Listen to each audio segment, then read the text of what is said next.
Ciej wpadnieś na dobrą deję, duńdześ płynicce do kłampka.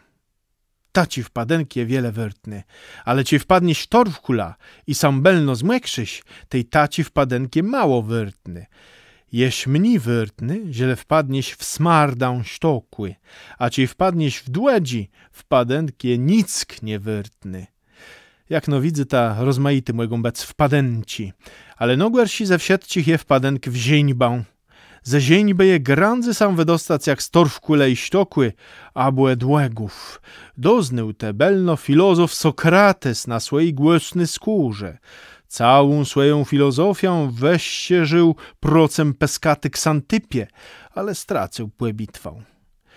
Łeto iscył sam do Platona, a na łestatku weściżył sam ze wsiedcigłe zese i ze świata. Jak wpyt, to wpyt belno i sedził płełusie.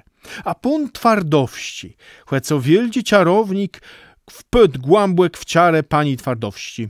Wpyt wzięćba, a tej sam z niju nie mógł wekwermanic. Nawet kadiobeł nie mógł z własną twardowską wetrzemac, a ciejno mił i lateczny lata, jaś do śmierce przesic płysłeśno tam, płecił krącec łepą i tepą, a zmekac do piekła. Diobeł je prawdac głupy i nie płecy, ale za to hitry, hitrzy wedledzy.